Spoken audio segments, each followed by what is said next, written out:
Hola, sean todos bienvenidos. En el dinámico entorno de la manufactura, la gestión eficiente de las no conformidades no debe verse simplemente como una medida correctiva, sino como un pilar estratégico para la mejora continua.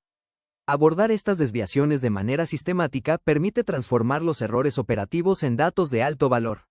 A continuación, exploraremos cómo la correcta identificación y resolución de estos hallazgos fortalece la resiliencia y competitividad de la organización. Los profesionales encargados de desarrollar este material audiovisual y analizar el siguiente caso de estudio son Mariana Romero, Lormer Guzmán, Eric Rodríguez y Liliana Guevara. Una no conformidad en la industria farmacéutica, alimenticia o de manufactura en general puede definirse como el incumplimiento de un requisito preestablecido. Este requisito puede ser interno, externo o normativo. Las no conformidades se pueden detectar de diferentes formas, a través de auditorías internas o externas, mediante quejas de clientes, en controles operacionales o durante el análisis de datos. Estas tienen que documentarse de forma clara, precisa y objetiva, incluyendo cada detalle e información relevante para su correcta gestión y con el fin de evitar cualquier repetición. Las herramientas de calidad que nos ayudan en la toma de decisiones mediante la gestión de una no conformidad son diagrama Ishikawa, 5 porqués, diagrama de Pareto o ciclo de mejora continua. Ahora bien, ¿qué situaciones abarca una no conformidad? Pues una no conformidad puede manifestarse en cualquier etapa del ciclo de vida del producto.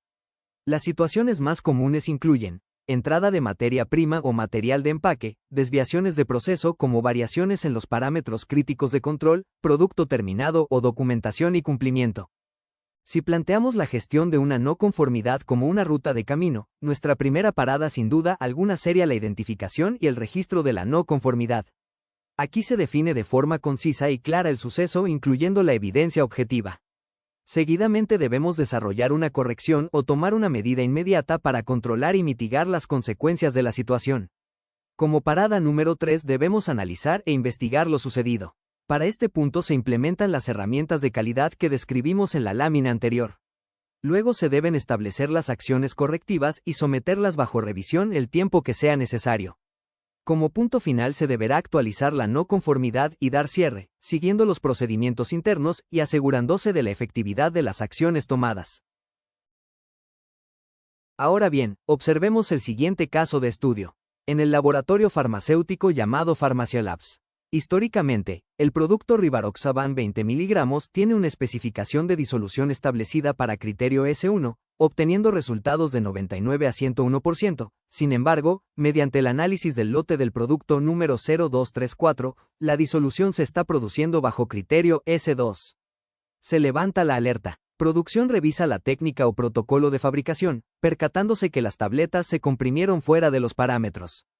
Para conocer la gestión de esta no conformidad, el ingeniero Eric Rodríguez les estará desarrollando el caso. Ahora, siguiendo la ruta de gestión de la no conformidad que se mostró en láminas anteriores, iniciamos con el primer paso, que viene siendo la identificación y el registro de la no conformidad. El operario comprimió el núcleo con los parámetros físicos de la recubierta. Se reportó que todo el lote se hizo bajo estos parámetros y el producto recubierto está fuera de los parámetros que deberían de tener.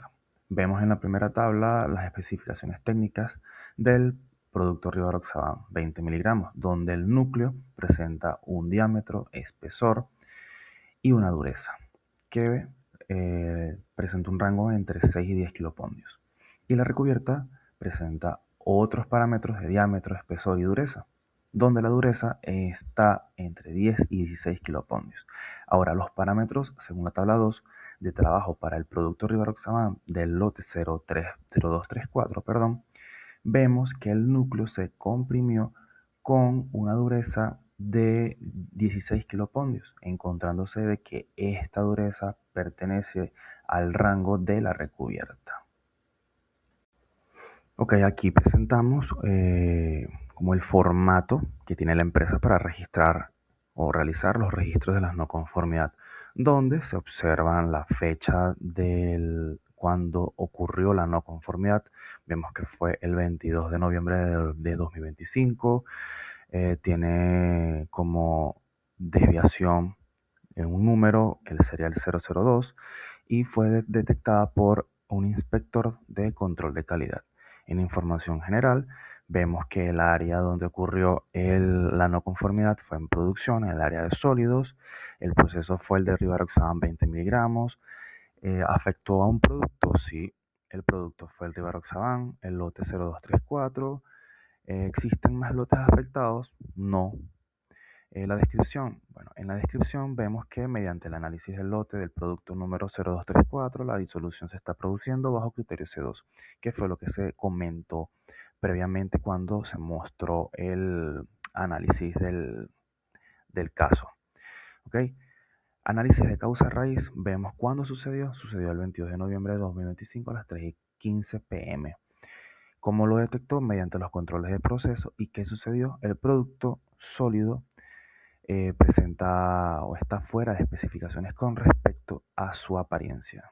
Ahora, como segundo paso en la ruta de la gestión de la no conformidad, vamos con el registro y acción. Se presentó una falla de cumplimiento fuera de especificación en el ensayo de disolución de un lote de tabletas recubiertas. Aunque inicialmente no pasó la repetición bajo el criterio S2 de la USP que permite mayor variabilidad, esta fue aprobada. ¿Qué encontramos? Sin embargo, la investigación reveló una desviación crítica en la etapa de compresión, donde el operario configuró la tableteadora utilizando los parámetros físicos de la tableta recubierta, observándose que va a tener un mayor espesor y crucialmente una mayor dureza, en el rango de entre 10 y 16 kilopondios, para comprimir el núcleo, que debía de tener una dureza entre 6 y 10 kilopondios. ¿Cuál fue el resultado o qué originó todo esto? Que el núcleo se haya compactado excesivamente antes de entrar a la etapa de recubrimiento.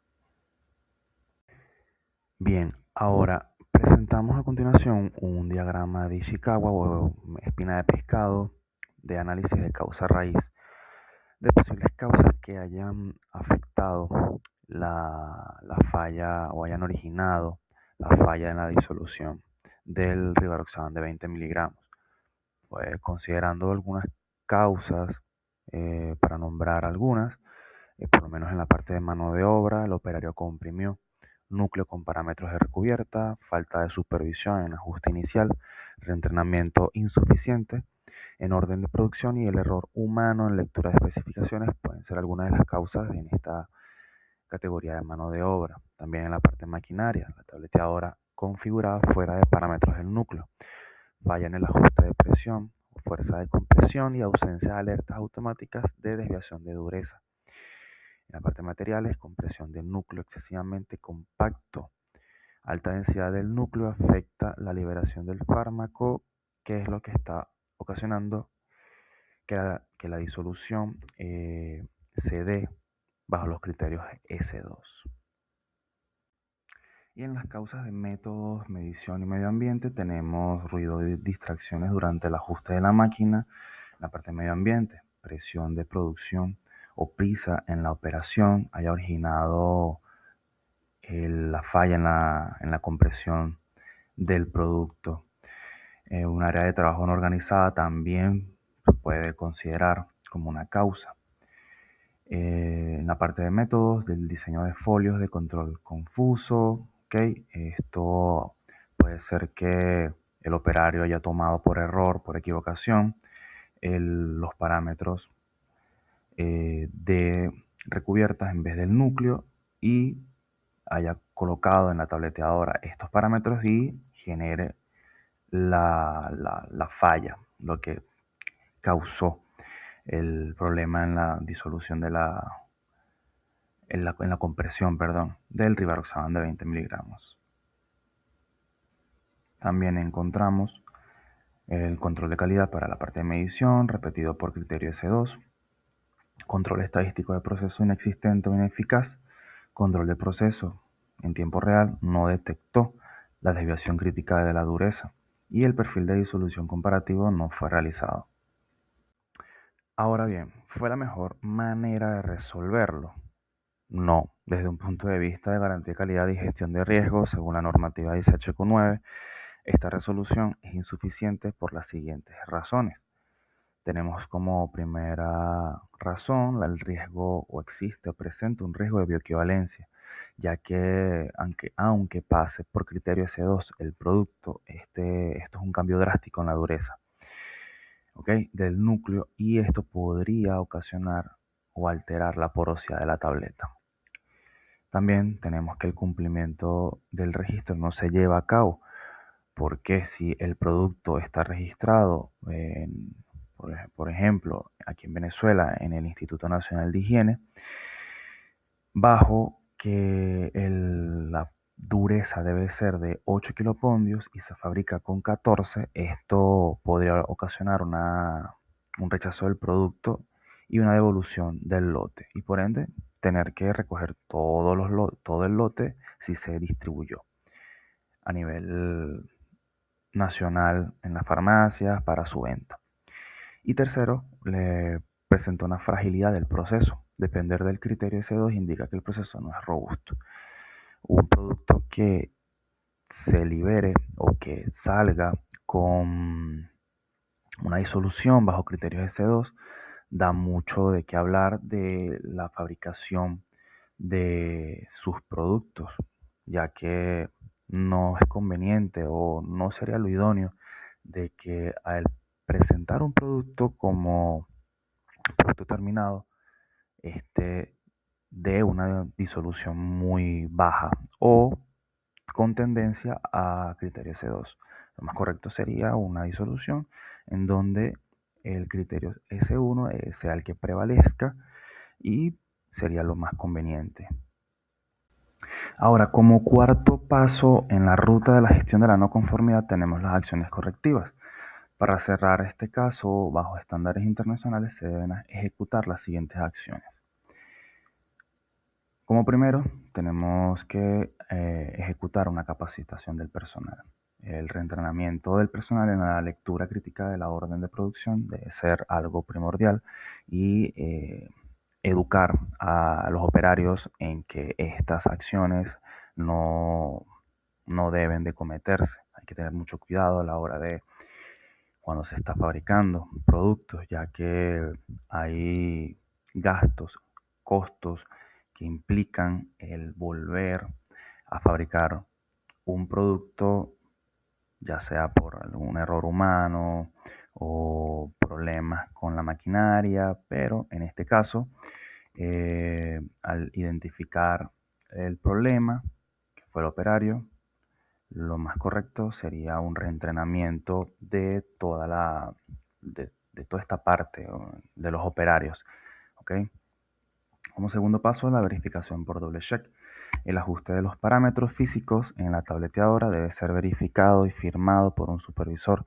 Esto es muy importante, ya que se puede evidenciar de que el supervisor omitió, hizo caso omiso de esta al colocar los parámetros en la tableteadora, y por ende ocurrió todo lo que pasó con la tableta.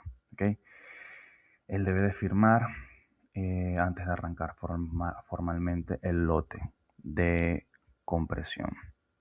Y como tercer paso, control estadístico del proceso. Hay que implementar gráficos de control que disparen alarmas cuando la dureza se desvíe del promedio. Colocar alarmas, sensores. Últimamente existen las últimas tecnologías, pueden adaptar las tableteadoras con este tipo de sensores en donde identifiquen que según los parámetros iniciales que se colocaron en la máquina, la tableteadora te indique que está ocurriendo algo o está saliendo algo fuera de lo que debería de estar correcto. Un rango establecido, por lo menos en este caso una dureza fuera de lo que se planteó inicialmente, levantar una alerta y actuar inmediatamente. También se debería realizar un perfil de disolución comparativo, F2, contra un lote histórico que haya pasado en S1. Así, si los perfiles no son similares, el lote representa un riesgo de desempeño y por ende deberían de volver a repetirse el lote. Y por último, la revisión y cierre en este último paso en la ruta de la gestión de la no conformidad. Tenemos que para la etapa de la evidencia, la actividad principal sería recopilar pruebas de las acciones que hayan ocurrido. El resultado esperado sería un soporte documental de todas las pruebas que se recopilaron, ya sean en fotos, registros, y tenerlas almacenadas de forma correcta para futuras, para archivos y que puedan observarse en futuras ocasiones. Realizar un seguimiento. El seguimiento originaría que se observe el proceso durante un tiempo estimado entre producción y aseguramiento de la calidad. ¿Qué se espera? Que la confirmación de que no exista una recurrencia en esta no conformidad. Luego, la validación sería comparar resultados versus los objetivos planteados. ¿Cuál es el resultado esperado? Un dictamen de acción eficaz. Y por último, una firma. Como actividad principal, la autorización oficial del cierre de la no conformidad y el resultado esperado, el registro de la no conformidad y su posterior archivo para luego cerrarlo. Y para finalizar, debemos recordar que una no conformidad no es un fracaso del sistema, sino una oportunidad para fortalecerlo. Nuestra responsabilidad no termina al documentar el hallazgo, sino al asegurar que la causa raíz ha sido eliminada. En la industria farmacéutica, la gestión de desviaciones es lo que separa un proceso reactivo de una cultura de excelencia. Al final del día, cada cierre de una no conformidad con una capa efectiva es una garantía más de que el producto que llega al paciente cumple con los más altos estándares de seguridad y eficacia. Al redactar una no conformidad, evita culpar a las personas. El operador se equivocó, que es lo usual que se hace o lo que hacen. Enfócate en el sistema. El proceso permitió que el error ocurriera. Recordando que la calidad punitiva no genera mejora. La calidad sistémica, sí. Gracias por su atención